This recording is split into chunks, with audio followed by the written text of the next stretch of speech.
오늘 이제 마태복음 6강을 이제 하도록 하겠습니다. 오늘 말씀은 이제 18장부터 23장까지인데, 천국을 소유한 자들이라는 이제 제목으로 같이 하려고 하는데, 제가 잠깐만 광고 말씀을 드리면은, 출석부 체크 빠지신 분이 있으시면 꼭 해주세요. 그래서,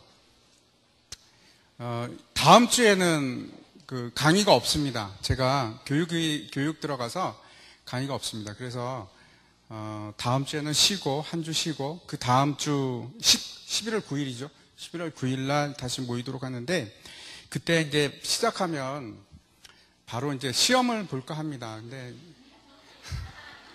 그냥 뭐 너무 부담 가지지 마세요. 그냥 제가 이제 시험을 보는 이유는 다른 이유보다 한 번이라도 이제 더 보시라는, 이제 그것만 시험을 냅니다. 성경 구절, 5구절 낼 거거든요. 16개 중에서 5구절 낼 거고, 그 다음에 장제목 쓰기 낼 거고, 그 다음에 한 문제, 간단한 문제인데, 그거는 누구나 쓸 수 있는 거 내려고 해요. 그래서 너무 부담 가지지 마시고, 그냥 뭐, 안 해오셨으면 백지 내셔도 좋습니다. 뭐, 시험이 있다고 빠지지 마시고, 그냥 오셔도 됩니다. 그 시험을 보는 목적은, 이 중에 이제 열심히 하신 분들에게 제가 이제 2만 원씩 냈잖아요.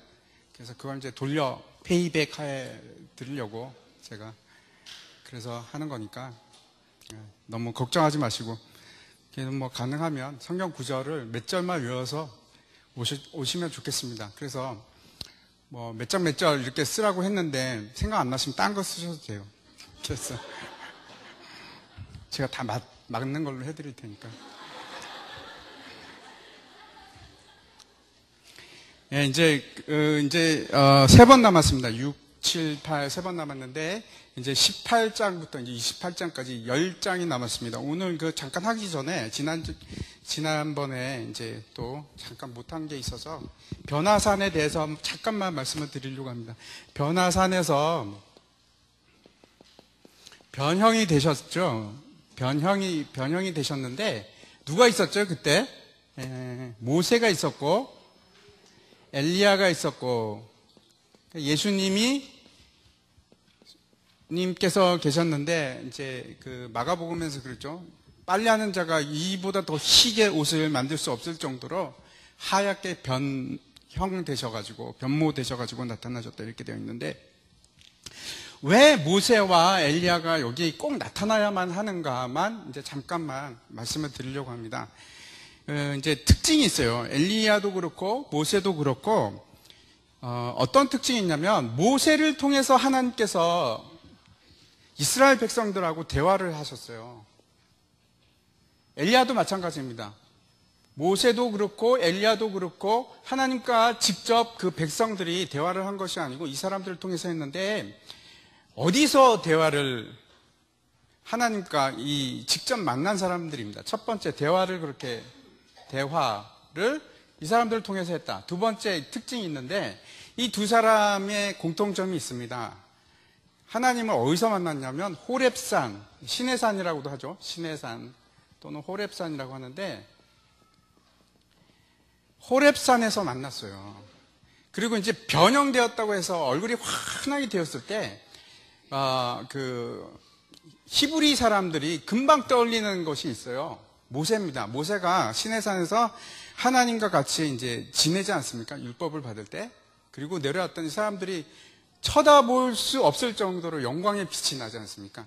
그 모습을 아마 떠올릴 겁니다. 똑같은 식으로 예수님이 그렇게 이제 변모한 게 있는데, 시내산에서 둘 다 만났고, 세 번째 또 다 선지자입니다. 그죠? 선지자. 네 번째 특징이 있으면 뭐냐면, 모세가 얘기하는 것은 율법의 대표고, 그 다음에 엘리야는 선지서의 대표, 그죠? 선지서의 대표입니다. 선지자의 대표. 그래서 이 두 개를 합치면 뭐가 됩니까? 구약이 되죠. 그래서 구약하고 구약의 모든 대표와 예수님이 지금 담화를 나누시는 겁니다. 그런데 그 담화 내용이 어떤 것인지 여러분 혹시 아시겠습니까? 한번 보여주시기 바랍니다. 그 담화 내용, 그 다음 장. 누가복음에 나와 있는데 문득 두 사람이 예수와 함께 말하니 이는 모세와 엘리야라. 영광 중에 나타나서 장차 예수께서 예루살렘에서 별세하실 것에 대해서 말씀하시거든요. 죽음입니다. 죽음에 대해서. 그러면 이 여러 가지 결과를 통해서 우리가 알 수 있는 것은 그죠? 율법과 선지서, 구약의 대표로서 예수님과 무슨 얘기를 나누냐면 죽는 얘기를 나눴어요. 그러니까 결국은 성경이 말하는 바가 결국은 메시아가 와서 죽임을 당해야 된다 하는 것을 지금 결론적으로 얘기를 하는 겁니다. 그때 이제 하늘에서 무슨 소리가 나냐면 이는 내 기뻐하는 자요 내 사랑하는 자 아들 이렇게 얘기를 하거든요. 이게 또 한 군데 나옵니다. 여러분 기억나실까요? 어디서 나오냐면 3장에 세례 받을 때 3이 왜 3입니까? 세례라서 3장입니다. 그래서 똑같은 얘기를 해요. 그러니까 세례를 받을 때 세례를 왜 시작했다고 했죠? 사역의 시작, 그죠? 사역의 시작에서 하나님께서 기뻐하는 자 내 사랑하는 아들이라고 얘기하시고 똑같이 17장에 가서 변화산 사건에서 똑같은 얘기를 했어요. 근데 여기서부터 분명하게 뭐가 밝히 드러나냐면 고난당하고 그죠? 죽임당하는 예수님. 그래서 이 사건이 끝나면 이제 예수님께서 어디로 가게 되냐면 사역을 다 이제 마치시고 여행길로 가십니다. 어디로요? 예루살렘으로. 예루살렘. 이제 거기까지가 이제 17장입니다. 근데 17장 앞에서 말씀드렸듯이 13장부터 이제 시작해서 천국에 대해서 이제 비유를 통해서 말씀하지 않습니까? 근데 그러면서 영접하는 자들에 대해서 14장부터 이제 17장까지 얘기하면서 18장에 가서 이제 한번 우리가 볼까요? 이게 뒤로 약간 밀리는구나. 18장에 가면 이제 18장이 장제목이 뭘까요? 제자 설교 또는 안에 이제 공동체 설교, 그죠? 공동체 설교, 또 교회 설교라고도 합니다. 19장은 부자 청년 나이가 몇 살이라고요? 20장은 포도원. 몇 사람이 갔다고 포도원에 이르러? 20사람이 갔어요. 21장에서 이제 드디어 입성입니다. 입성하는데 며칠 걸렸다고요? 20하루. 이거는 진짜 20하루 걸렸다는 뜻이 아닙니다. 자, 22장은 혼인잔치. 쌍쌍이 이제 혼인하죠. 쌍쌍. 23장에 가면 칠화입니다. 칠화. 이렇게 이제 하는데 오늘 이제 18장부터 23장까지 말씀을 보도록 하겠습니다. 먼저 이제 18장 한번 가보겠습니다. 18장은 이제 18장이 공동체 설교인데 공동체 설교가 이제 네 번째 설교입니다. 그렇죠? 첫 번째가 뭐였죠? 산상수훈 4장에서 5장에서 7장 산상수훈, 그 다음에 10장 제자 파송 설교하고 13장에 천국 비유, 그 다음에 18장에 가서 제자 공동체 설교하시고, 그 다음에 24장 가서 종말 설교 이렇게 됩니다. 그렇죠? 이제 18장에서 이제 공동체에 대해서 설교를 하는데 어떤 공동체입니까? 하나님 나라를 받아들인 사람들의 공동체입니다. 그것을 무슨 공동체라고 하냐면 믿음 공동체, 믿음 공동체. 결국 이게 뭐죠? 교회입니다. 그래서 이제 18장을 우리가 이제 교회 설교라고도 해요. 그 안에서 이제 공동체 안에서 어떤 관계를 가지고 우리가 어떻게 세워나갈 것인가 이런 얘기를 합니다. 교회를 에클레시아라고 하는데 에클레시아가 이제 헬라어로 교회라는 뜻인데 여기서 이제 에클레시아가 원래 무슨 뜻이냐면 회중이라는 뜻이에요. 회중. 그래서 교회는 건물하고는 전혀 상관이 없습니다. 전혀 상관이 없습니다. 교회는 사람들이 모인 자체가 교회인데 여기서 끝에 이제 18장 끝에 가면 뭐라고 얘기하면 두세 사람이 내 이름으로 모인 곳에 나도 그들과 함께 있다고 말씀하시죠. 그래서 최소 공동체가 2명입니다. 2명만 되면 이제 교회가 형성이 되는 거예요. 이제 박해 지수가 제일 높은 데가 이제 북한이지 않습니까? 북한에서는 제가 이제 얘기를 들으니까 요즘에는 모일 수 있는 단위가 몇 명까지밖에 안 되냐면 3명밖에 안 돼요. 3명. 그러니까 3명 이상은 위험해서 못 모이는 거예요. 제가 이제 이란에 있을 때는 우리가 뭐 한 10명까지는 모여도 괜찮았어요. 근데 10명 이상 모이면 이제 눈에 띄기 시작하죠. 제가 이제 좋아하는 목사님 중에 데이빗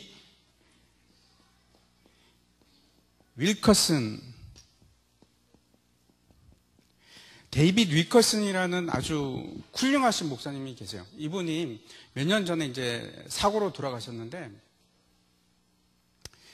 맨하탄에서 큰 교회를 하셨는데 어떤 사역을 시작했냐면 처음에 이제 빈민들 마약하는 불량한 사람들 모아가지고 교회를 시작했어요. 근데 나중에는 큰 교회가 되었습니다. 아주 큰 교회가 되었는데 정말 진실하신 분이고 한번 여러분이 이분의 설교를 들을 수 있으면 한번 들어보십시오. 막 가슴을 아리는 막 그런 설교를 하세요.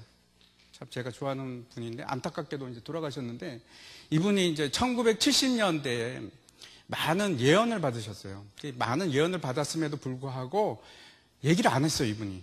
근데 죽기 얼마 전에 이제 책을 내셨어요. 사실은 내가 옛날에 예언을 받았다 그러면서 1970년대 예언을 받은 게 어쩜 이렇게 우리 지금 세대하고 너무나 비슷한지 흡사한지 잘 모르겠습니다.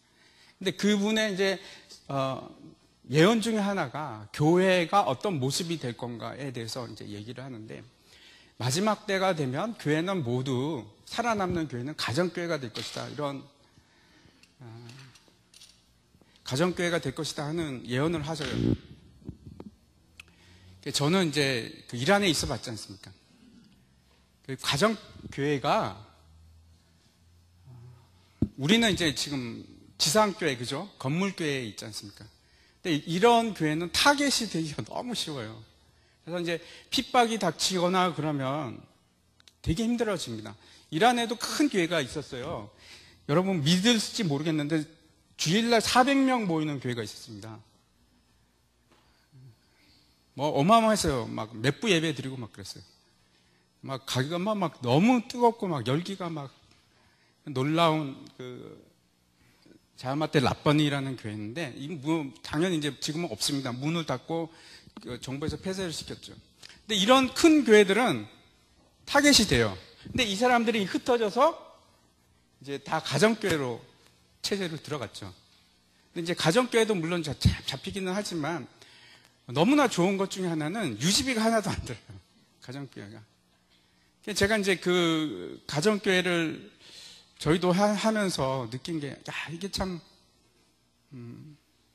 정말 교회 같고, 왜냐하면 정말 공동체라는 느낌이 확 이제 뭐 그냥 모일 때마다 납니다. 같은 공동체고, 식구죠. 완전히 식구죠. 식구고, 그 다음에, 이게 모빌리티가, 그러니까 막 움직이는 거 아주 자유롭고, 그렇죠? 이 집에서 모였다, 저 집에서 모였다.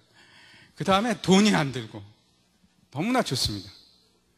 지금 이제 우리 교회만 해도 이 유지비가 어마어마하거든요. 한 달에 들어가는 유지비가. 하여튼, 이제 빨리 이런 얘기하면 끝이 안 나니까 빨리 넘어가겠습니다.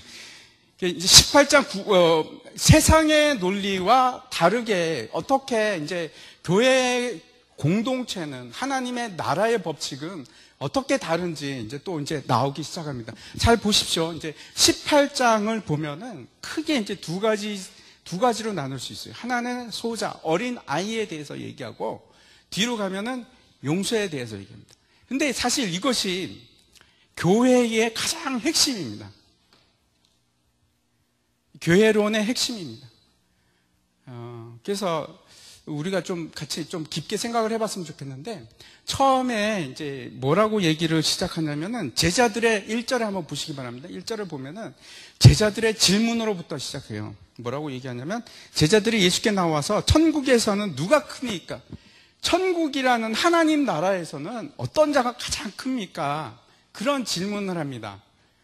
그러면 여러분은 뭐라고 대답하시겠습니까? 예수 잘 믿어야지. 뭐 이런 얘기를 하겠죠. 그죠? 근데 예수님께서는 뜻밖의 얘기를 하십니다. 전혀 상상치도 못했던 얘기를 하는데, 누구와 같아, 어떤 사람? 어린 아이와 같아야 된다. 그러면서 하는 말이 되게 중요한 말이 있어요. 4절에 보시면은, 4절 맞나? 아니요, 3절이구나. 3절에 보면, 결단코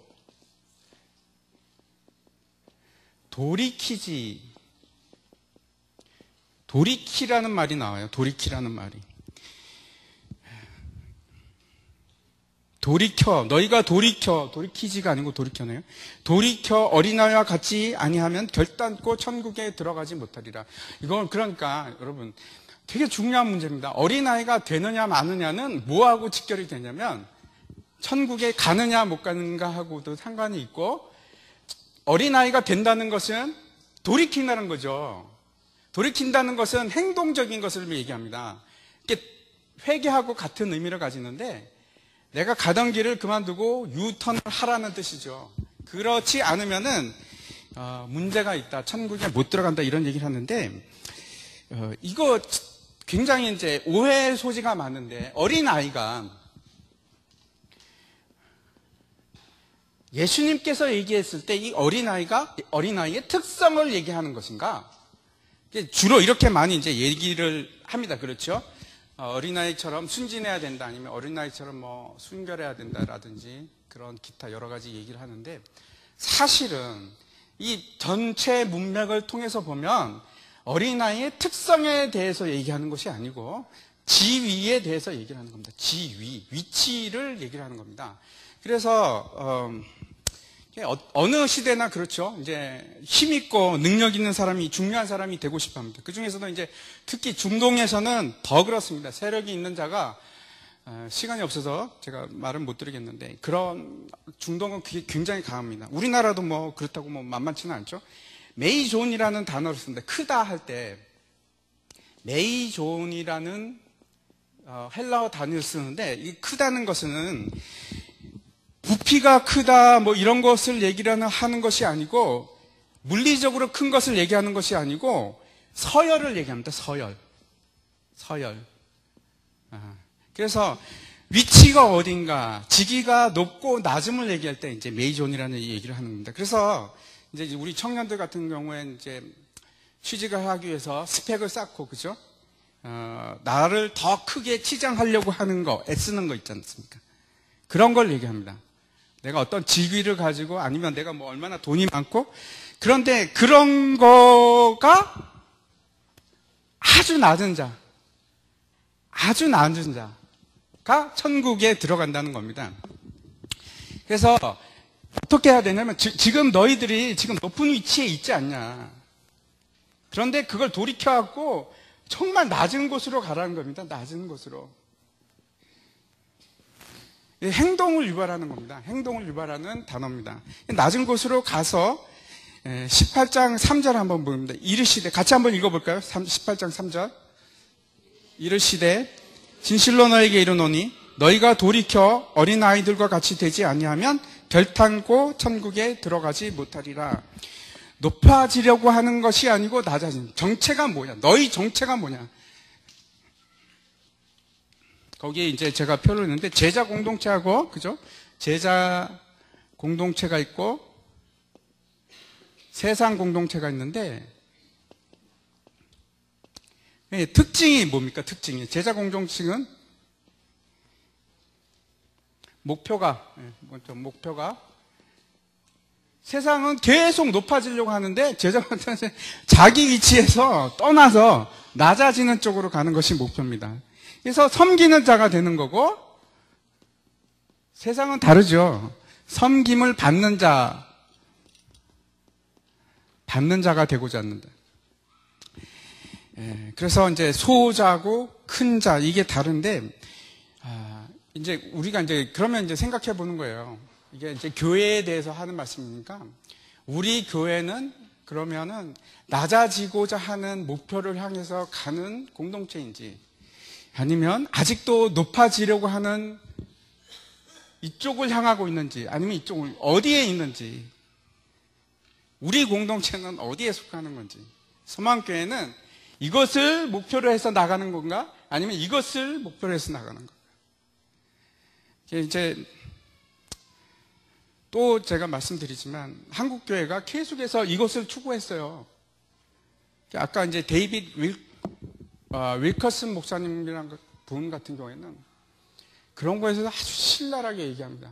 참 대단하신 분인데, 교회가 분명히 예수님께서 얘기하는 공동체는 이겁니다. 그죠? 이게 우리가 원하는 교회 공동체입니다. 이걸로 나가야 됩니다. 소자를 그 다음에 이제 실족해 하는 문제에 대해서 얘기하는데, 잠깐 제가 말씀드리면 히브리적으로 어린아이라는 것은 순진하다 뭐 이런 뜻이보다, 여러분 뭐 어린아이라고 해서 순진합니까? 거짓말 다 하고 다 할 거 다 합니다. 나쁜 짓 다 하고 다 하거든요. 어린아이의 특징이 뭐냐면, 히브리적으로 특징이 뭐냐면, 이 어린아이들이 이제 여러 집에, 그죠? 이 집에도 놀러 가고 저 집에도 놀러 가고, 그래서 어른들의 말을 잘 듣습니다. 여러분 조심하십시오. 아이들이 안 듣는 것 같지만 어른들 하는 얘기를 다 듣는다니까요. 그리고 나서 집에 가서 얘기를 그냥 쉽게 해버립니다. 저 집에 갔더니 뭐라고 얘기해요. 그게 어린아이 특징입니다. 숨기지 않고 들은 대로 전하는, 자기가 들은 대로 전하는 것이 어린아이의 특징 중에 하나입니다. 그 실족해 하는 문제에 관해서 없을 수가 없대요. 지금 계속해서 이제 공동체에서 얘기합니다. 우리도 순으로 모이건 어떻게 모이면은 그 중에 이제 실족하는 사람이 있습니다. 없을 수가 없대요. 이게 이제 실질적인 위험에 대해서 얘기하는데, 왜 이것이 중요한가? 두 가지 문제가 있는데, 하나는 문제가 되는 자들이 있는데, 하나는 실족하는 자가 문제가 되고, 또 하나는 실족해 하는 자가 문제가 되는 겁니다. 참 그 레위기 말씀에 보면은 한번 보여주십시오. 19장 14절인데 뒤로 가주세요. 앞으로 쭉 넘겨보십시오. 변화상 변형 말고, 뒤로 더 넘겨주십시오. 또 넘겨주십시오.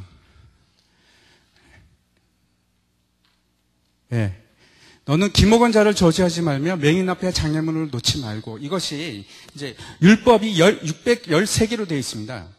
근데 이게 232번째 율법이라고 해요.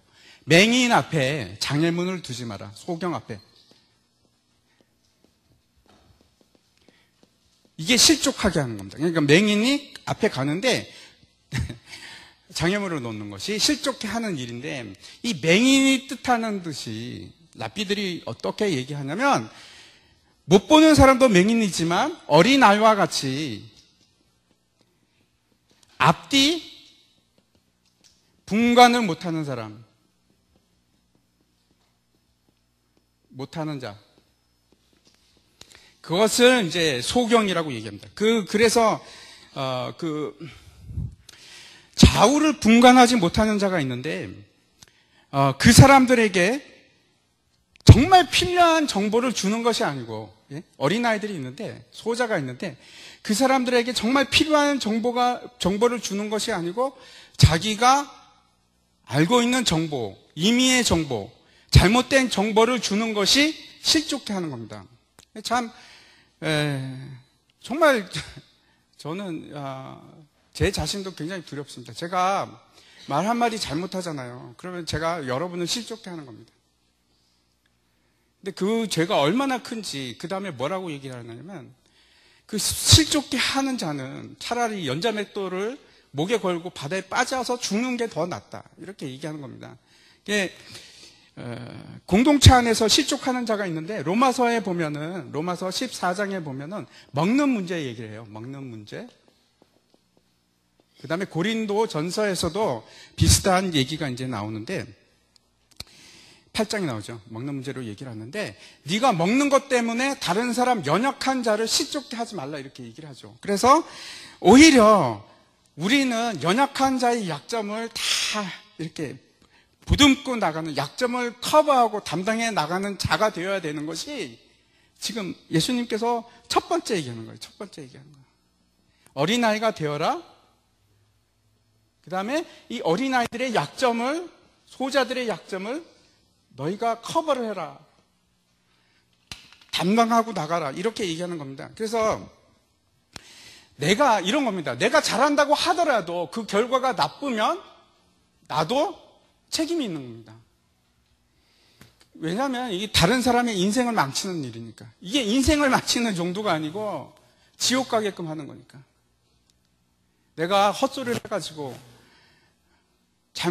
성경을 잘못 얘기해서 그 사람이 그래도 되나 보다 그러고 지옥에 가면 저에게 화가 있다. 너무나 큰 화가 있다. 이렇게 얘기를 하는 겁니다. 의도했건 안 했건 의도되지 않았건 상관없이 책임이 있는 겁니다. 가르치는 자, 앞선 자들에게. 얼마나 무서운 건지 모르겠어요. 공동체입니다. 그래서 공동체입니다.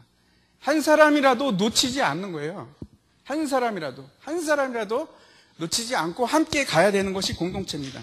이 리더라는 것이, 히브리적으로 리더라는 것이 어떤 것이냐면 모든 그 멤버들이 다 위탁해도 안전하다고 느끼는 사람이 리더의 역할을 하는 겁니다. 자기의 영혼을, 생명을 맡기는 거죠. 저 사람한테 내 영혼을 맡겨도 된다 하는 것이 진짜 리더가 되는 겁니다. 성경에서 얘기하는 히브리적인 리더, 공동체의 리더가 되는 것은. 이제 그러면서 이렇게 얘기합니다. 정말 이제 우리 참 가르친, 특별히 여기 이제 순장님들도 계시고 사역자도 있고 저 같은 목사 같은 경우에는 너무나 책임이 막중합니다. 그래서 이제 뭐라고 하냐면 제가 지난번에도 한번 말씀드렸는데 육체보다 아니요. 재물 같은 것보다 여러분 더 중요한 것이 뭡니까? 처음에 우리 지금은 나이가 들면 이제 처음에는 어떻게 생각하면 재물보다 건강보다는 재물 같은 게 더 이렇게 신경이 많이 씁니다. 그래서 뭐 몸이 망가지든 말든 일단 목표를 향해서 성공 이런 거에 그냥 나가죠. 그리고 제일 뒷전이 영혼, 영생. 근데 이제 점점 죽음이 가까울수록 그죠? 재물보다는 건강이 더 중요하고 이게 건강하고 영생하고 비교가 됩니까? 비교가 안 되죠. 그래서 예수님께서 뭐라고 하냐면 너 일부 눈 하나가 뽑히더라도 그러고 나서 천국 가는 것이 낫지 두 눈 멀쩡히 뜨고 지옥 갈래 이렇게 얘기하는 거죠. 그러니까 육체의 안위보다 영생이 얼마나 중요한가를 얘기를 합니다. 이 얘기가 어떤 거냐면 당대에 이제 유명한 얘기가 있어요. 이사갈이라는 제사장이 있었어요. 그 당시에. 근데 이 사람이 이제 어떻게 하냐면 재물이 막 들어오면은 그걸 손으로 만져야 됩니다. 맨손으로 해야 됩니다. 그 재물을 이제 다루는 것을 손으로 해야 되는데 장갑을 꼈어요. 왜냐하면 나 같은 위치에 있는 사람이 그 맨손으로 그런 걸 만진다는 것은 위험이 안 쓴다 그래갖고 이 사람이 장갑을 꼈어요. 그랬더니 하늘에서 소리가 나왔고 어느 날 하늘에서 소리가 나왔고 뭐라 하냐면은 이싸가라 나의 마당에서 떠나라 이런 소리를 들었어요. 그러고 나서 얼마 있다가 왕하고 왕비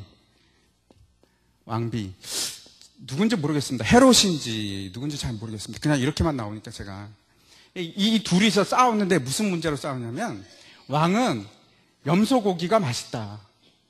왕비는 양고기가 무슨 소리야? 양고기가 훨씬 맛있지. 이 문제로 막 싸웁니다. 어떤 게 더 맛있습니까? 예?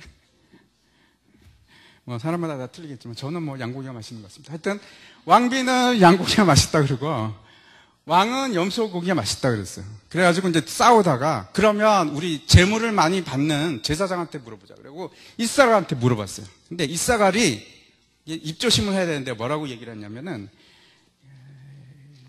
그 번제물을 드릴 때, 상번제를 드릴 때 만약에 염소고기가 맛있으면 당연히 염소로 드렸겠지요. 이렇게 얘기를 합니다. 근데 상번제는 염소를 쓰면 안 되고 항상 뭘 써야 되냐면 어린 양을 써야 돼요. 어린 양. 상번제는. 어린 양을 써야 되는데 이 사람이 실수한 거죠. 왕이 지금 염소가 맛있다고 얘기를 하고 있는데 이사갈이 뭐냐면 상번제 때 만약 염소가 맛있으면 하나님이 염소로 하라 그랬겠죠. 이렇게 얘기를 한 거예요. 그랬더니 화가 나가지고 왕이 이사갈의 두 팔을 잘라버립니다. 그랬더니 이 사람이 기뻐해요. 자기가 구원받았다고. 지금 이 얘기를 하는 겁니다. 그 당시에 유명한 화제라는 이야기였기 때문에 예수님이 딱 이야기를 하면 사람들이 그렇구나 이렇게 얘기하는 겁니다. 재물이나 건강보다 여러분 먼저 생각해야 되는 게 영생 아니겠습니까? 이거 빼고 뭐 무슨 의미가 있겠습니까? 14절 한번 보시기 바랍니다. 14절에 보면 이와 같이 이 작은 자 중에 하나라도 잃는 것은 하늘에 계신 너희 아버지의 뜻이 아니니라. 아버지의 뜻.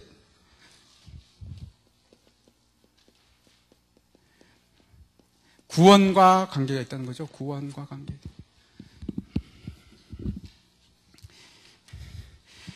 실제로 이제 그 양을 키우다 보면 이제 떨어져 나가는 한 마리가 있는데 하나님의 관심은 잃어버리는 그 양한테 있다는 겁니다. 많은 교회가 딜레마입니다, 사실. 이제 있다 보면 이제 그 교회 공동체가 실제로 관심을 가지고 지켜야 되는 것은 이 전체가 다 함께 하나님 나라의 공동체가 되고 하나님 나라로 가야 되는 거예요. 근데 여기서 탈락자가 생기는 겁니다. 탈락자가 생기는 건데 그 한 마리 한 마리 양이 하나님께서 지금 강력하게 얘기하는 것이 그게 너무나 소중하다는 겁니다. 관심이 거기에 있어요. 뭐에 있지 않냐면 숫자에 있지 않고 한 마리 한 마리 양한테 있다는 거예요.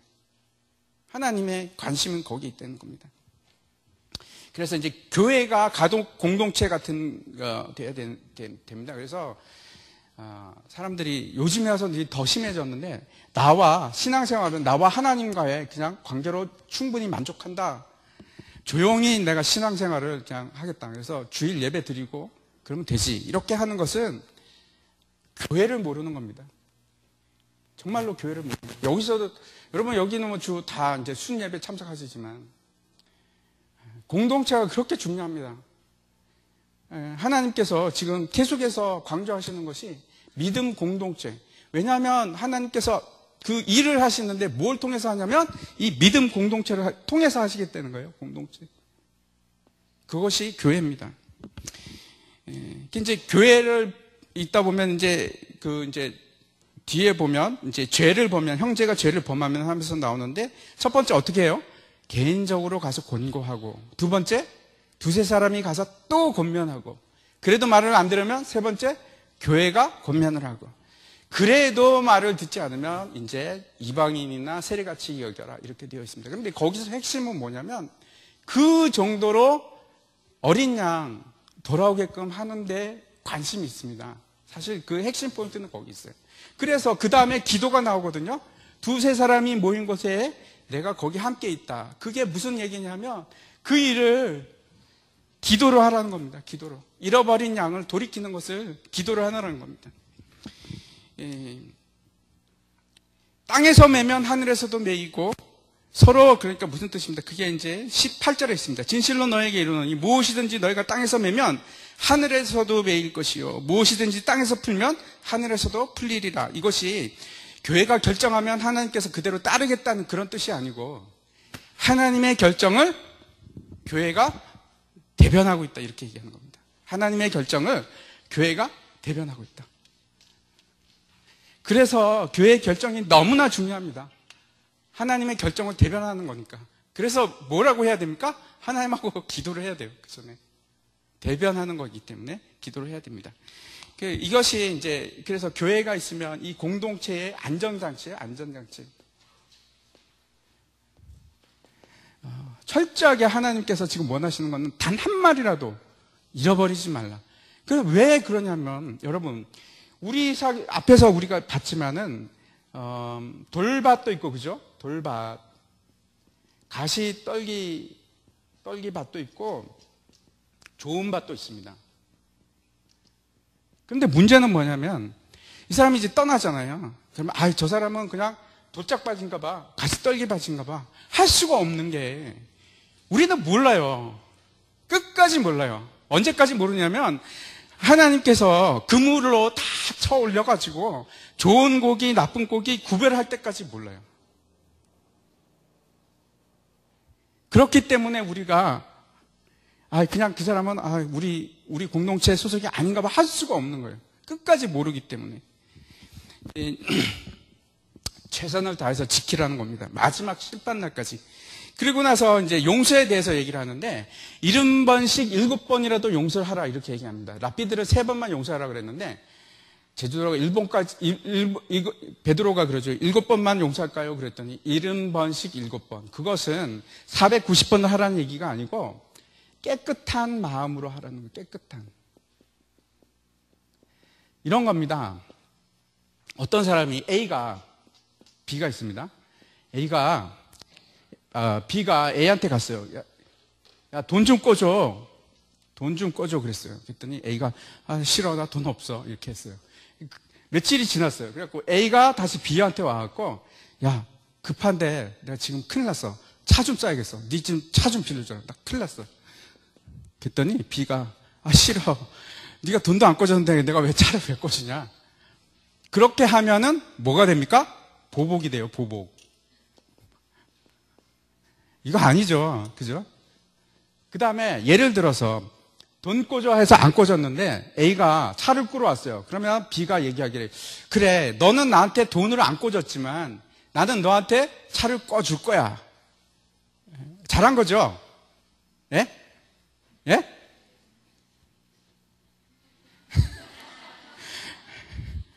그러면은 원한이 됩니다. 원한. 용서가 아니에요. 그런 걸 용서라고 하지 않아요.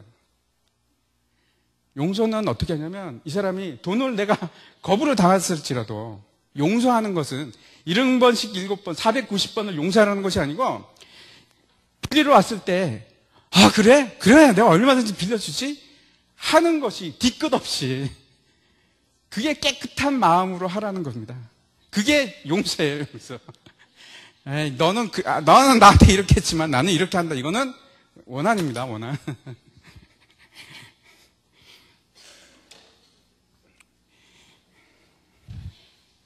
그래서 이제 그리고 나서 이제 용서할 줄 모르는 종 비유가 납니다. 제가 앞에서 말씀드렸지, 앞에는 소호자 얘기를 계속하고 있고, 뒤에 용서 얘기를 계속합니다. 범죄한 형제부터 시작했고, 용서 얘기를 계속하는데, 1만 달란트 빚진 자 얘기를 하지 않습니까? 1만 달란트가 여러분 얼마인지 아세요? 1만 달란트 빚진 자? 임금이 한 종을 불렀어요. 그래갖고 1만 달란트 너 빚진 거 갚아라. 그랬습니다. 1만 달란트가 얼마냐면 6조입니다. 6조. 모르겠어요. 이 사람이 어떻게 갖고 6조나 빚을 졌는지 모르겠는데, 그거는 둘째치고 갚을 수 있습니까? 못 갚습니다. 그런데 이 사람이 뭐라고 얘기하냐면, 내가 참으소서 다 갚으리이다. 26절에 그래요. 참으소서 다 갚으리이다.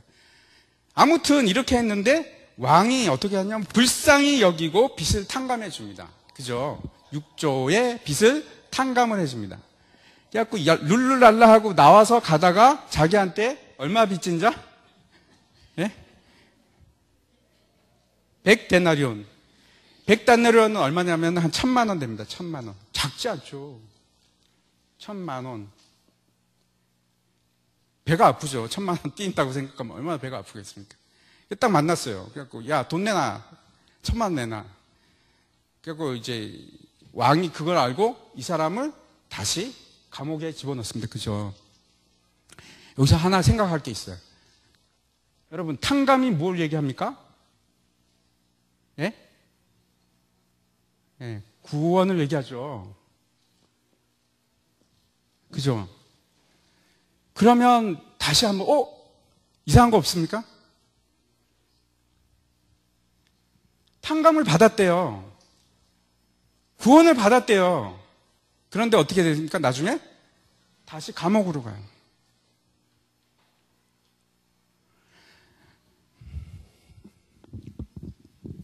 한 번 나는 구원받았다. 이제 끝. 나는 빚 독촉해도 되고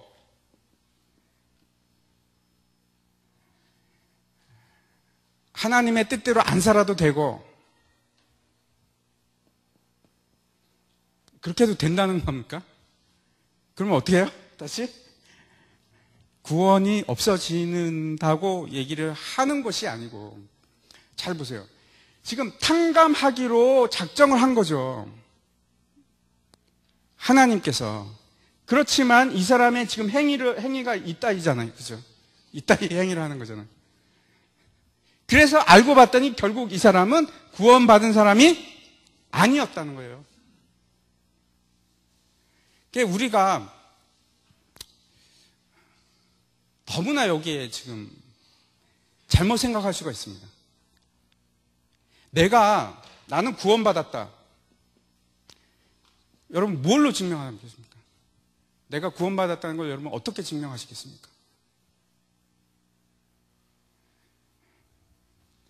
용서하느냐 안 하느냐 행위로. 구원은 뭘로 받죠?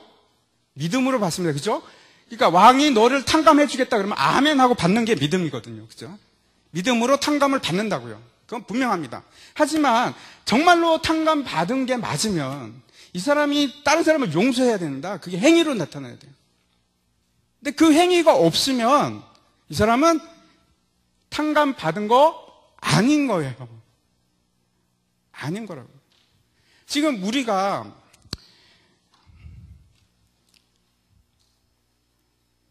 우리 전도법 중에서 전도 폭발 같은데 당신은 구원받았습니까? 뭐 이런 것부터 시작해서 쭉 하잖아요. 하는데 문제는 뭐냐면 사실 이 사람의 행위가 지금 현재 행위가 탕감되었는지 안 되었는지를 보여주는 거라니까. 지표라니까요. 그래서 지금 나는 무조건 탕감되었으니까 이제는 상관없어. 내가 무슨 죄를 짓고 살아도 상관없어는 아니에요. 전혀 아니에요. 그러면 내가 지금 이 탕감 받은 거 취소하는 거하고 똑같아요. 나는 믿음 없음을, 내가 탕감 받았다는 것에 대해서 확신 없음을 드러내는 것밖에 안 돼요. 내가 믿음이 그 행위가 없는 것은. 그 관계를 잘 이해했으면 좋겠습니다. 나중에 심판날에 가면 정말 탕감 받은 자인지 아닌지, 가라지인지 알곡인지 드러납니다. 지금은 몰라요. 지금은 아무도 모릅니다. 아무도 모릅니다. 그리고 하나님께서 그냥 놔두라고 하죠. 왜요? 알곡까지 뽑힐까봐. 이제 하나님 나라의 특징을 제가 다시 말씀드립니다. 뭐라고요? 용서하고 어린아이. 이게 여러분 가슴에 박혔으면 좋겠어요. 내가 어린아이가 되지 않으면 하나님 나라에 못 들어간다. 이제 19장부터 보겠습니다. 19장부터 이제 20장까지는 예루살렘으로 이제 가는 여정이 이제 시작되는데, 한번 보겠습니다. 처음에 이제 도입부가 나오거든요. 도입부에서 뭐라고 하는데, 유대 지경에서 이제 사역을 한다 이렇게 얘기하는데, 시작이 어떻게 되냐면은 갈릴리를 떠나는 것부터 시작합니다. 그러니까 갈릴리를 떠나서 유대 지경으로 가는 것이 이제 지금 어디로 간다는 뜻이냐면 예루살렘으로 간다는 뜻입니다. 예루살렘으로 올라가고 있는데, 한번 다시 그 도표 한번 보여주십시오. 앞에. 보면은 처음에 나오는 게 뭔가 하면 결혼과 이혼이에요. 뚱딴지 같죠? 네? 뚱딴지 같은 얘기를 하는 것처럼 보이지만 여러분 잘 생각해 보시기 바랍니다. 하나님께서, 제가 여러 번 얘기를 했었는데, 하나님께서 우리에게 공동체로, 조직으로 주신 것은 딱 두 가지밖에 없어요. 하나는 교회, 또 하나는 가정. 18장에서 교회에 대해서 얘기하고 곧 이어서 가정에 대해서 얘기를 합니다. 그게 이제 이혼입니다. 이혼에 관해서 얘기를 하는데, 그 다음에 이제 영생에 대해서 쭉 어린아이들을 영접하는 거, 부자 청년에 대해서 제자들의 약속, 포도원 품꾼, 그 다음에 섬김에 대해서 얘기합니다. 고난을 얘기하고 세베대의 두 아들이 이제 좌우에 앉게 해주십시오. 이렇게 얘기하죠. 그 다음에 두 맹인의 치유를 얘기하는데, 이게 여기서는 그 예루살렘 올라가는 때는 마가복음하고 거의 순서가 똑같아요. 순서가. 지금 요즘 제가 이제 계속 마가복음 그 설교를 하고 있는데 들으신 분들은 다 이해를 할 거예요. 그래서 제가 생략할 수 있는 것은 생략하고 가는데, 결혼에 대해서 제가 좀 말씀을 드리겠습니다. 이제 예루살렘 상경이 시작되는데 첫 번째 이혼 문제로 얘기를 합니다. 결혼과 이혼, 우리가 좀 정리를 해야죠. 그때 제가 왜 이걸 말씀을 드리려고 하냐면, 그때가 추석날이었어요. 제가 이 설교를 하는데, 그래서 몇 명 없었어요. 그래서 여기 많이 못 들으신 것 같아서 제가 조금만 말씀을 드리겠습니다. 바리새인이 묻습니다. 그 예수님한테 이혼을 해도 됩니까? 이렇게 묻는 겁니다. 왜냐하면 되게 민감한 질문이에요. 왜냐하면 그때 헤롯 안디바가 이혼을 했거든요. 자기 아내를 버리고 빌립의 아내를 자기 처로 맞습니다. 헤로디아를 맞습니다. 그래갖고 그것을 그러면 안 됩니다 하는 세례 요한의 목을 쳐버리죠. 근데 세례 요한은 선지자로 사람들이 인정하는 자예요. 다 이 사람의 말이 맞다고 얘기를 하는 거예요. 그러니까 민중은 이혼을 하면 안 된다고 얘기를 하는 거고, 지금 헤롯 왕은 이혼을 해도 된다 이렇게 얘기하는 거죠. 정치적인 문제입니다. 민감한 얘기를 딱 들고 나온 거예요. 그랬더니 예수님께서 직접적으로 대답하는 것이 아니고, 모세는 너에게 뭐라고 얘기했는가 이렇게 얘기합니다. 한번 보여주십시오. 그 다음 모세 얘기. 신명기 24장에 이제 나오는데, 제가 이제 정리해서 말씀드리면 이런 겁니다. 아내에게 수치되는 일이 있으면, 아내로 기뻐할 수 없으면 그냥 내보내지 말고 이혼 증서를 주라 이렇게 얘기하고, 근데 버렸어요. 남자가 여자를 버렸어요. 그럼 이 여자가 다른 남자랑 결혼하죠. 남자랑. 근데 또 이 남자가 이 여자를 버렸어요. 그러면 이 남자가 이 여자랑 다시 결혼하면 뭐라고 해요? 간음이다 이렇게 얘기해요. 왜 이게 간음이 되는가? 이게 호세아서에 보면 호세아가 아내가 떠나죠. 고멜이라는 음녀가 이제 떠나서 다른 남자하고 막 그렇게 지내다가 나중에는 노예 신세까지 됩니다. 노예 신세. 그런데 하나님이 그러죠. 호세아한테, 야, 가서 그 고멜을 다시 사와라. 그리고 아내로 맞이해라. 그래서 다시 사옵니다. 그러면 간음입니까? 아닙니까? 예? 간음입니까? 아닙니까? 쉽잖아요. 50대 50. 간음이 아니에요. 왜? 호세아가 버린 게 아니에요. 호세아가 버린 게 아니라고. 여기서는 이 남자가 버렸잖아요. 버렸다가 다시 결혼하면 간음이라고 얘기해요. 왜냐하면 이 간음이라는 의미가 이 여자를 더럽혔다는 겁니다. 더럽혔다는 것이. 그런 얘기를 이제 하는데, 그 샴마이 학파가 있고 힐렐 학파가 있는데, 두 학파가 이제 양대산명이었는데, 샴마이에서는 기뻐하지 않는 일, 아내로 기뻐할 수 없는 일, 수치되는 일, 수치를 어떻게 정리를 하냐면 간음으로 정리를 해요.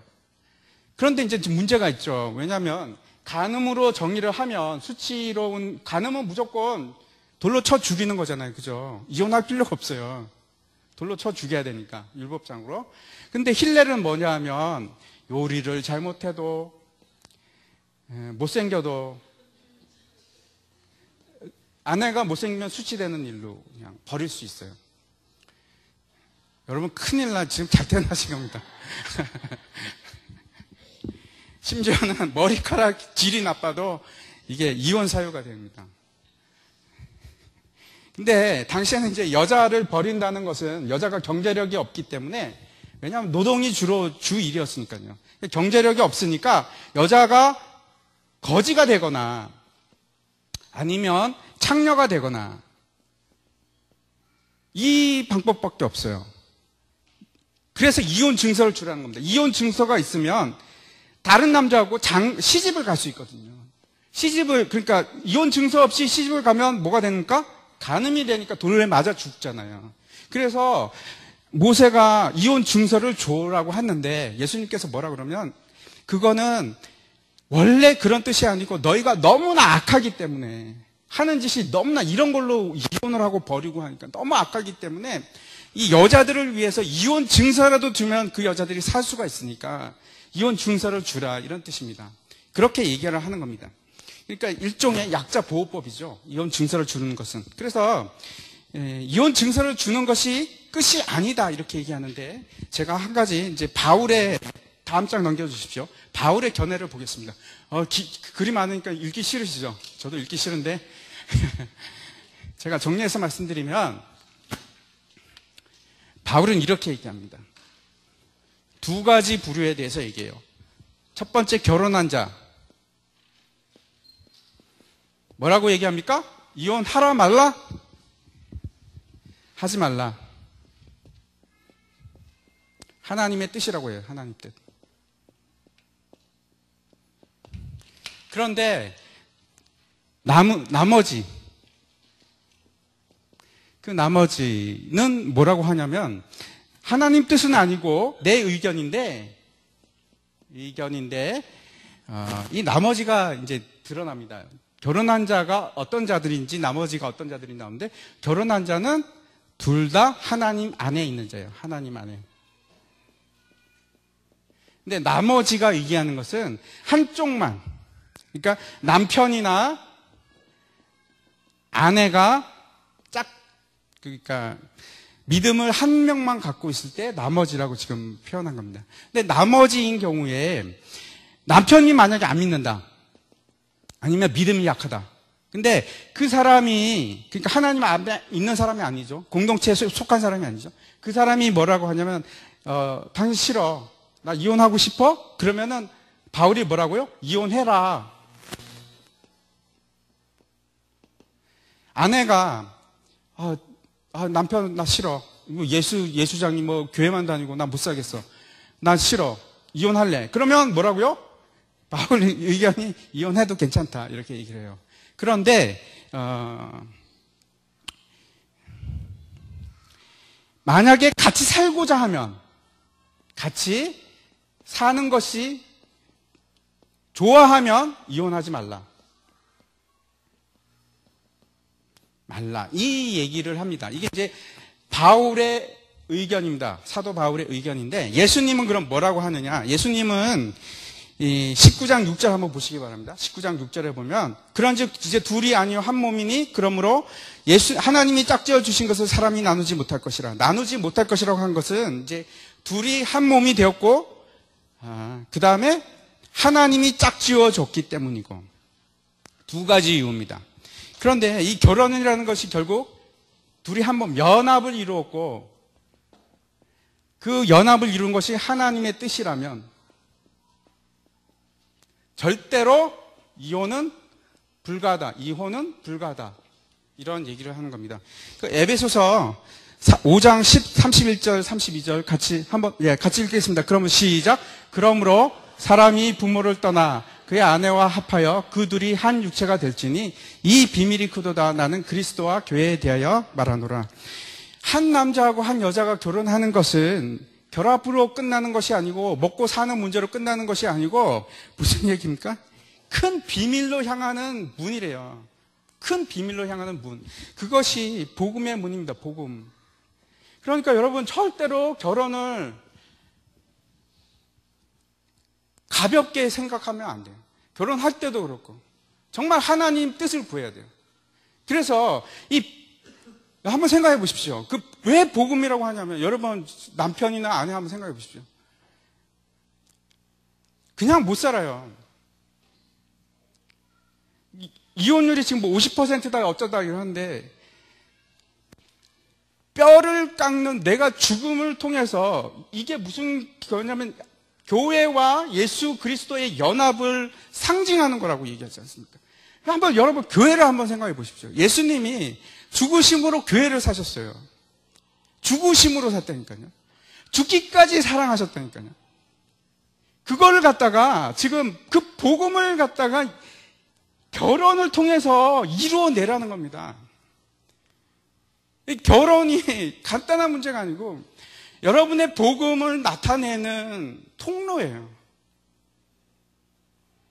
믿음을 나타내는 통로고 내 믿음이 자라가는 통로예요. 그 속 많이 썩잖아요. 남편 때문에 얼마나 속을 많이 썩습니까? 그런데 그것이 그렇게 함으로써 사랑하고 서로 복종하는 관계를 갖다가 실현하는 겁니다. 실현.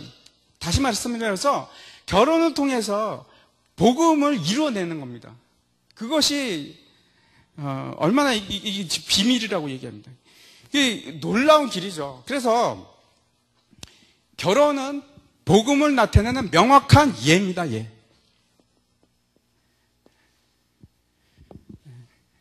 이 사람이 정말 복음 안에 있는지 없는지.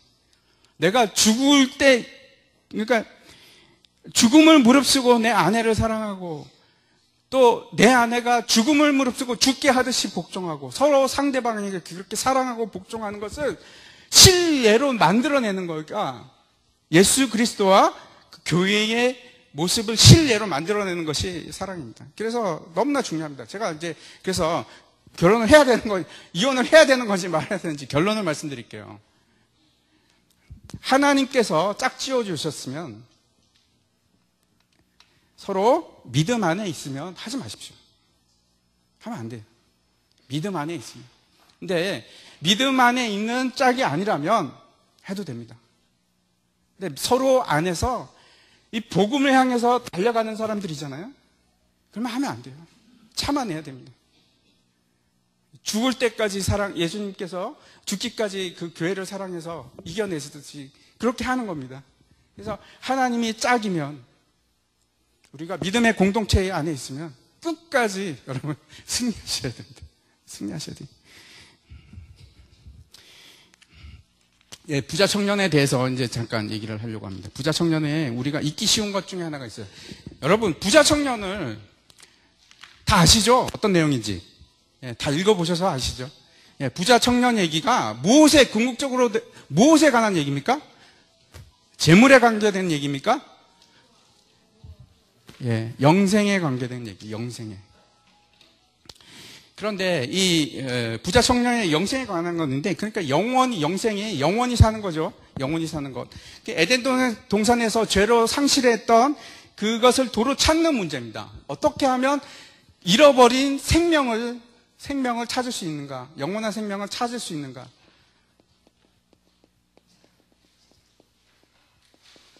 야, 너무나 중요한 문제죠, 그죠? 이걸 물어보는 겁니다. 물어봤는데,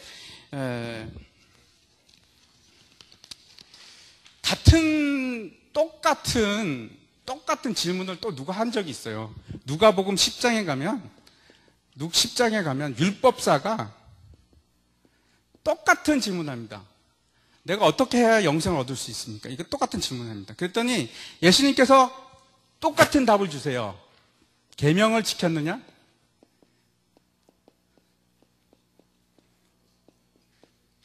그러면서 5계명부터 10계명까지 얘기하죠. 그죠? 5계명이 부모 공경인데 이것부터 얘기하지 않고 살인하지 말라부터 얘기합니다. 살인하지 말라. 지켰습니다. 여러분 다 지켰죠? 그 다음에 간음하지 말라. 예, 지켰습니다. 도둑질하지 말라. 여기서부터 이제 조금씩 걸리기 시작해서 그 다음에 거짓말. 여기서는 뭐 거의 100% 제가 확신합니다. 100%. 도둑질은 한 80% 안 하셨습니까? 살인. 근데 이렇게 해서 부모 공경. 여기 자신있게 얘기할 수 있습니까? 나는 부모 공경했습니다. 없죠? 예. 그 얘기를 하는데, 이 부자 청년이 뭐라고 하냐면, 나는 다 지켰습니다. 이렇게 하죠. 근데, 살인하지 말라, 간음하지 말라, 도둑질하지 말라, 이것이 결국 산상수훈에서는 어떤 뜻이었습니까? 살인하지 말라는 미워하지 말라. 미워하는 자마다 내 형제를 죽인 거하고 똑같다. 간음하지 말라. 내 눈으로 간음하는 것마다 실제로 간음한 거하고 똑같다. 탐심을 품는 것이 곧 도둑질이다. 뭘 이렇게 얘기하지 않습니까? 다 걸려요. 우리가 다 걸려요. 우리가 다 걸릴 수밖에 없어요. 결국 부자 청년이나 율법사한테 똑같은 질문을 했는데 이 사람들은 자기들은 다 지켰다고 해요. 그런데 율법사는 자기가 또 잘나 보이려고 뭐라고 얘기하면 여기서는 이제 뭐라고 하냐면 마지막 그걸 다 통틀어 갖고 뭐라고 얘기하냐면 내 이웃을 사랑하라 이 말을 합니다. 그죠?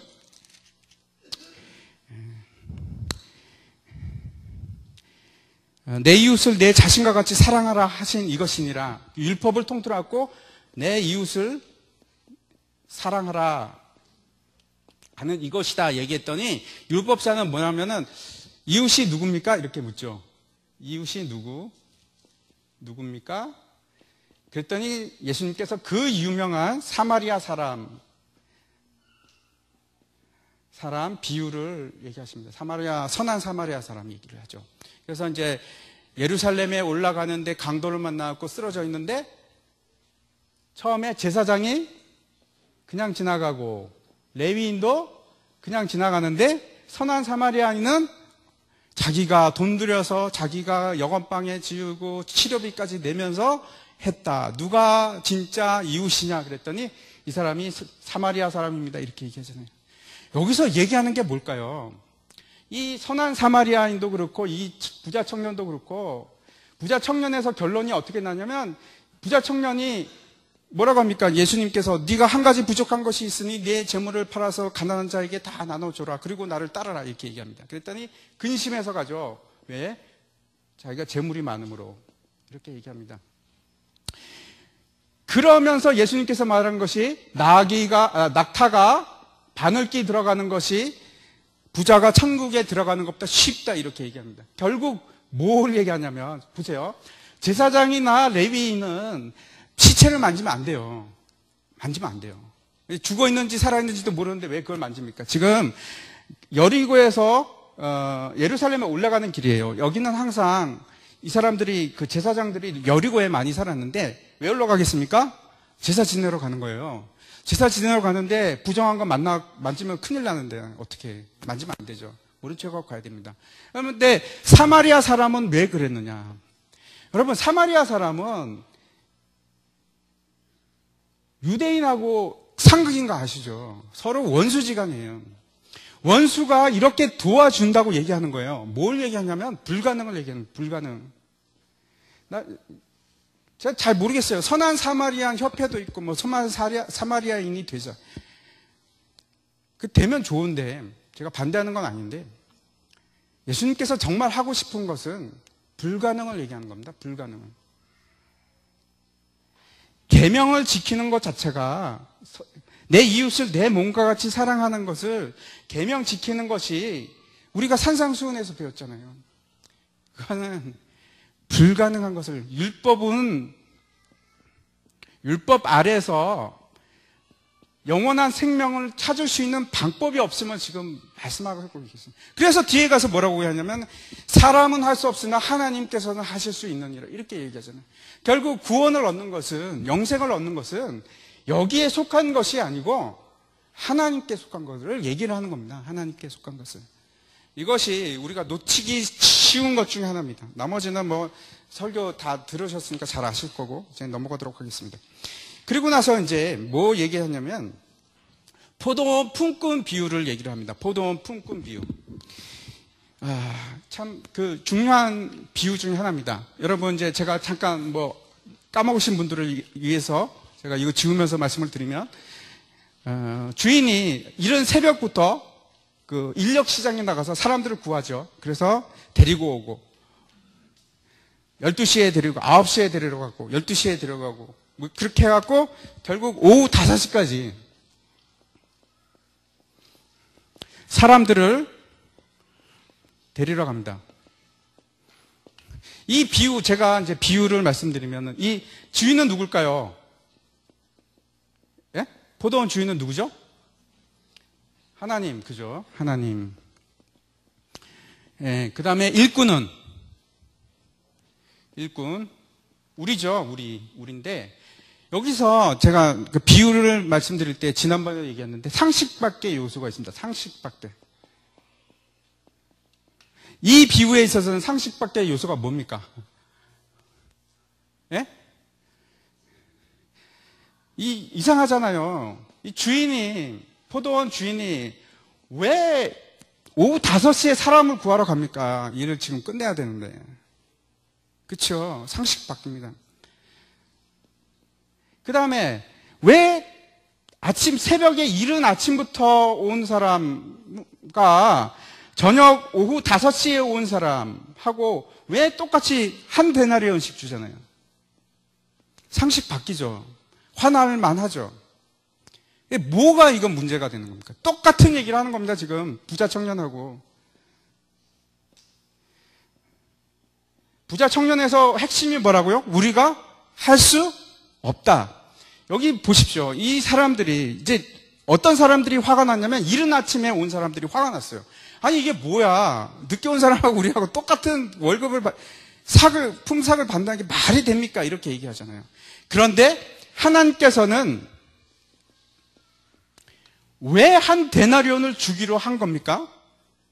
여기가 우리가 착각하는 거예요. 뭘 착각하냐면 우리는 이 사람들도 그렇고 우리는 일을 해서 품삯을 준다고 생각하잖아요. 그렇죠? 그게 아닙니다. 하나님께서는 일했기 때문에 품삯을 주는 게 아니라고요. 그러려면 5시에 가지 말았어야죠. 하나님께서 이 사람들에게 품삯을 주는 이유는 부르기 위해서 간 겁니다. 포도밭으로 부르기 위해서. 그래서 포도원에 초청을 하기 위해서 갔고 초청에 응한 사람들은 초청에 응했기 때문에 주는 겁니다. 아시겠죠? 일을 했기 때문에 주는 것이 아니고 일을 했다고 하는 것은 우리가 아직도 율법적인 생각을 가지고 있기 때문에 이제 그런 것이고 은혜의 법칙은 뭔가 하면 내가 초청을 받았고 예수님의 초청을 받았고 그 초청에 응함으로 말미암아 구원을 받는 겁니다. 한 데나리온은 충분히 먹고 살 수 있는 족한 양입니다. 족한 양. 한 가족이 하루를 먹고 살 수 있는 족한 구원을 받기에 족한 양입니다. 그러니까 초청을 받았기 때문에 한 데나리온을 주는 겁니다. 그래서 이제 화가 나는 게 말이 안 되는 겁니다. 하나님은 초청해서 주는 건데 네가 무슨 상관이야. 내가 초청해서 주겠다는데. 그래서 우리는 계속해서 내가 무슨 일을 할까? 부자 청년도 마찬가지고 율법사도 그렇고 내가 무슨 일을 해야지 영생을 얻으리까? 내가 무슨 일을 해야지 영생을 얻을까? 하나님께서는 계속해서 그렇게 하는 게 아니고 그냥 초청하는데 응하기만 하면 된다. 초청하는데 응하기만 하면 된다. 그것이 구원이다. 이렇게 얘기를 합니다. 그러면서 이제 나중에 얘기하는 것이 처음과 나중된 자가 먼저 되고 먼저 된 자가 나중된다. 이 얘기를 하시는데 먼저 된 자, 나중된 자가 먼저. 이제 아리까리한 말을 하는데 지난번에 제가 말씀드렸는데 이것은 앞에 나와 있는 이것은 무엇을 얘기하는 거면 시간을 얘기하는 것이고 그러니까 먼저라는 단어하고 나중이라는 단어가 여러 가지 뜻이 있어요. 근데 앞에 하는 것은 시간적인 시차를 얘기하는 것이고 여기 먼저라는 것은 영광스럽고 존귀한 자 나중에 얘기하는 것은 무가치하고 쓸모없는 자. 보세요. 이 얘기를 왜 하는지 이제 이해 가십니까? 그 포도원에서 아침에 일찍 온 사람들은 뭘로 따지고 들었습니까? 먼저 왔는데 자기의 율법으로 자기가 뭔가를 이루는 것으로 자기가 삭을 받는다고 생각을 했어요. 율법 아래에 있는 자들이죠. 먼저 된 자들이 무가치하고 쓸모없는 자라고 얘기하는 거예요. 그리고 나중에 온 자들은 은혜로 받은 거잖아요. 그죠? 뭐 감사밖에 더 나올 게 없습니다. 한 일이 없는데 뭐 은혜죠. 완전히 은혜 아닙니까? 그 나중에 온 자들은 먼저 된 자가 된다. 영광스럽고 존귀함을 받는 자들이 된다. 이런 말입니다. 그 얘기를 하고 나서 이제 세베대 아들들이 나옵니다. 그러면서 어머니를 통해서 이제 청탁을 하죠. 예수님과 이제 이종사촌지간인데 그 어머니가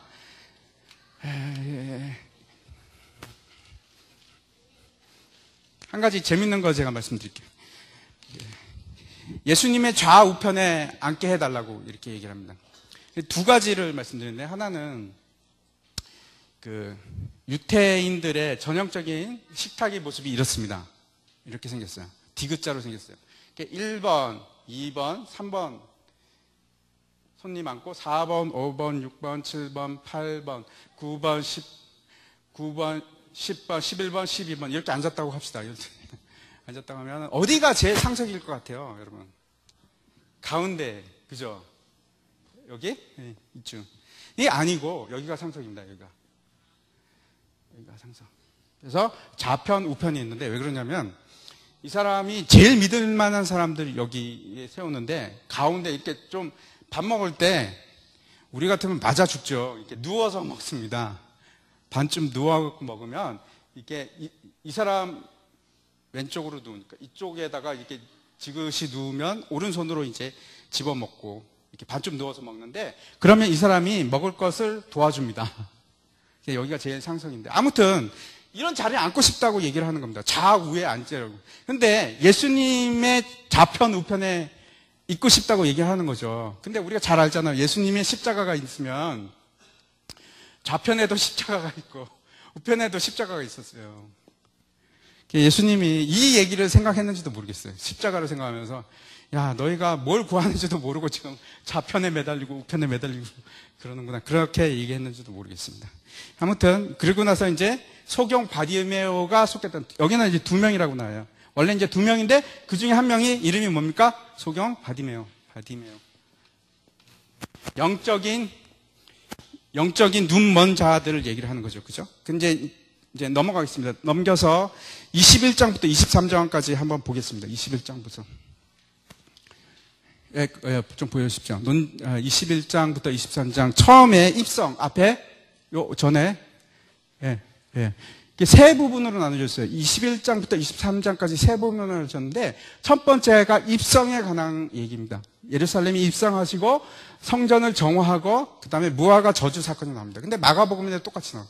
다음 주 제가 설교가 이제 마가복음 무화과 저주 나무 할 건데, 그때 잘 들으시고 넘어가겠습니다. 일단. 그 다음에 논쟁은, 그 다음부터 예수님이 이제 성전에 가서 가르치십니다. 그랬더니 바리새인들과 그 장로들이 당신이 뭔데 가르치시오 이렇게 얘기합니다. 그럴 때 세 가지 비유를 얘기하세요. 두 아들 비유, 포도원 농부 비유, 그 다음에 혼인잔치 비유를 얘기하세요.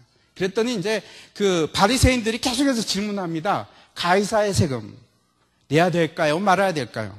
곤란한 질문들을 막 하기 시작합니다. 두 번째, 부활 후에 사두개인들이 하죠. 부활 후에는 그러면 7명의 아들이 있으면 누구랑 진짜 결혼한 겁니다. 이렇게 묻는 거고, 세 번째, 제일 큰 계명이 무엇입니까? 이렇게 묻습니다. 그 세 개를 묻고 나서 예수님이 이제 나중에 다시 질문하죠.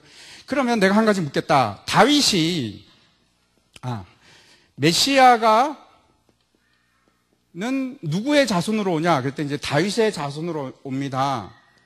자손이에요. 다윗의 자손. 그러니까 다윗이 할아버지죠. 조상이죠. 그런데 왜 다윗이 시편에서 그 자손을 보고 주라고, 주님이라고 불렀느냐 이렇게 묻습니다. 그랬더니 아무도 대답을 못해요. 그 얘기를 하는 겁니다. 그건 넘겨주십시오. 그 다음에 넘어가면 7화에 대해서 얘기를 하는데 쭉 1화, 2화, 3화 이건 이제 뭐 하여튼 이런 질문을 하는 바리새인들, 서기관들, 제사장들에 대해서 화했을 거라고 이렇게 얘기를 하는 겁니다. 근데 마태복음을 보면은 아까 그렇죠. 13장부터 17장까지 갈릴리 사역에서 영접하는 자, 긍정적인 모습을 보여줬는데 예루살렘에 가면 항상 계속해서 갈등과 대결, 예루살렘 이런 대조를 이룹니다. 이제 한번 제가 중요한 걸 한번 보겠습니다. 입성을 하면서 이제 나귀를 타고 들어가시죠. 근데 지난주에 제가 설교를 했었는데 어디서 타시냐면 벳바게라는 곳에서 타십니다. 예루살렘 성이 이렇게 있으면 여기가 감람산이 이쪽에 이제 봉우리가 5개가 있어요. 5개의 봉우리가 있는데 여기에 벳바게라고 있습니다. 벳바게. 여기서 나귀를 타십니다. 근데 왜 여기서 나귀를 타셨나 하면 여기가 경계예요. 예루살렘 도시의 행정 경계. 그런데 스가랴서에 보면 예루살렘 들어갈 때 나귀를 타고 가신다고 했죠. 그러니까 여기서부터 타셔야 돼요. 성경 말씀을 이루시려면. 스가랴 9장 9절 말씀. 어린 나귀 새끼를 타고 가는 얘기를 합니다. 랍비가 예언적인 얘기를 하는데 중요한 얘기를 합니다. 2가지가 나와요. 예수님이 오는 방법에 대해서 구약에서 2가지를 합니다. 첫 번째, 구름 타고 오신다고 되어 있어요. 그 다음에 2번째, 스가랴서에서는, 이건 이제 다니엘서는 이렇게 나오죠. 스가랴서에서는 어떻게 나옵니까? 나귀 새끼들 타고 나옵니다. 그래서 이제 논란이 있는 거예요. 랍비들이.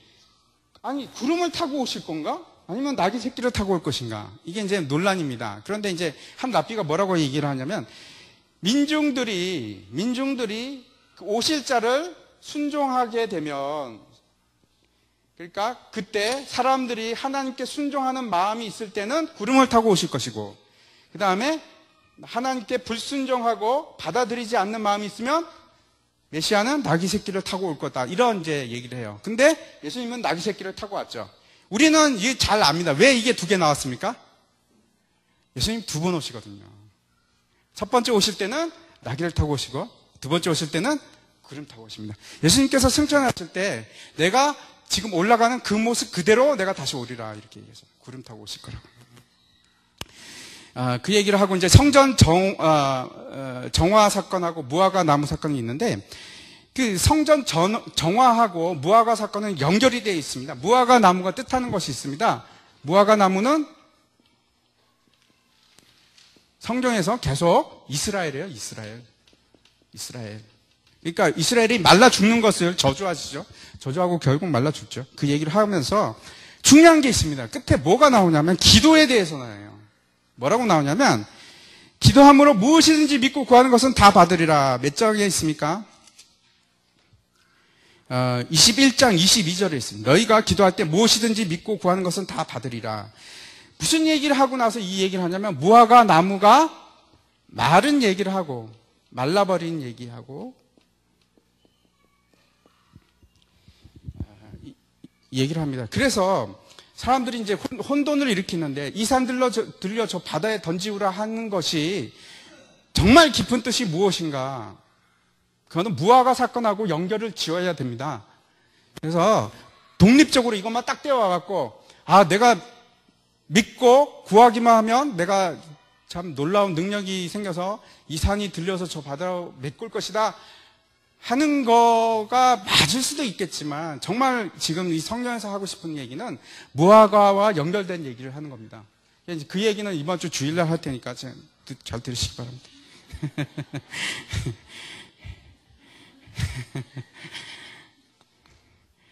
예, 그 다음에 이제 어떤 얘기를 하냐면, 그 3가지 비유, 그것만 말씀드리고 오늘 이제 마쳐야 될 것 같은데, 큰 아들하고 2 아들 얘기가 나오죠? 큰 아들하고, 둘째 아들이 있는데, 맏아들한테, 포도밭에 가서 일 좀 해라. 그랬더니, 밭에 가서 일 좀 해라. 그랬더니, 네. 대답하고 안 갑니다. 둘째한테 얘기했더니, 싫어요. 안 가요. 그랬다가, 다시 가서 일을 합니다. 거기서 얘기하는 것이 누구냐면, 그 교회 지도자들, 이 바리새인들을 얘기하는 거예요. 바리새인. 자기들이 맏아들이라고 하는 자, 네라고 얘기하는 자, 뭐든지 다 한다고 하는 자, 근데 실제 행위가 없어요. 근데 둘째는 싫어요 하는데 결국은 행위가 있습니다. 하나님의 나라의 백성하고 하나님의 나라의 백성 아닌 자하고 구별이 뭘로 되는지 여러분 43절 한번 보시기 바랍니다. 21장 43절입니다.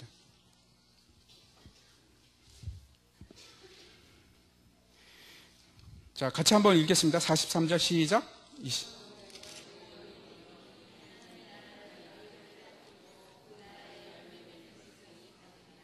예, 무슨 백성이 되어야 된다고?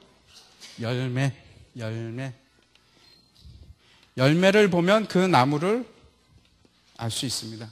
좋은 열매인지 나쁜 열매인지. 열매를 맺고 안 맺고, 용서를 아까 나왔죠? 용서하는 자, 안 하는 자, 하나님의 뜻을 행하는 자, 안 행하는 자. 그렇게 정말 중요합니다. 예수 믿는 사람이 그 행위로 현재 상태를 알 수 있다니까요. 현재 상태를. 근데 그렇지만 현재 상태는 알지만 이 사람이 결국 가라앉은지 알곡인지는 몰라요. 그래서 현재 상태가 나쁘건 좋건 우리는 최선을 다해서 그 잃어버린 양을 다 찾아야 됩니다. 이게 백성의 불연석이에요. 근데 두 번째 어떤 얘기를 하냐면 이제 농부가 그 타국으로 갑니다. 그리고 농부들한테 그 밭을 주는데 종들을 보내죠. 종들을 이제 수확을 가두려고. 그랬더니 농부들이 종들을 때리고 채찍질하고 죽여버립니다. 그래서 또 더 많은 종들을 보내요. 똑같이 그럽니다. 그래서 왕이 그러죠.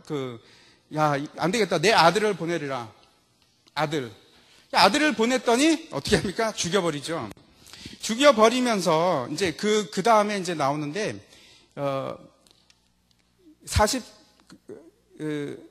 하나님의 나라를 너희는 빼앗기고 그 나라의 열매 맺는 백성이 받으리라 하면서 이스라엘 백성으로부터 떠나서 이방으로 넘어갈 것을 지금 얘기를 합니다.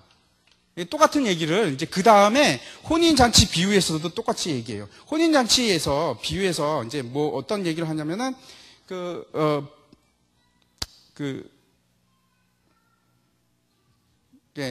사람들을 부르죠. 그랬더니 사람들이 이제 바빠서 못 가겠다고 하죠. 그러고 나서 한번 보시기 바랍니다. 10절입니다. 22장 10절입니다. 10절에 보면은 종들이 길에 나가서 약한 자, 선한 자 만나는 대로 모두 데려오니 혼인잔치에 손님이 가득한지라. 여기서도 똑같습니다. 제가 다시 한번 말씀드릴게요. 아까 혼인잔치에 갔어요. 갔다니까요. 초청에 응해서 갔어요. 마치 아까 제가 무슨 그 얘기를 들었죠? 1만 달란트 빚진 자, 탕감을 받았다니까요. 똑같은 얘기를 하고 있습니다. 혼인잔치에 갔습니다. 갔는데 문제가 된 게 뭐가 되냐면 예복이 없어요, 예복이. 그 예복에 대해서 이제 계시록 19장 6절에 보면은 뭐라고 되어 있냐면 빛나고 깨끗한 세마포 옷에 대해서 얘기하는데 이것을 뭐라고 하면 성도의 옳은 행실. 이게 뭡니까? 하나님의 뜻대로 행하는 자. 이게 뭡니까? 용서하는 자. 다 똑같은 말이에요. 그죠? 열매 맺는.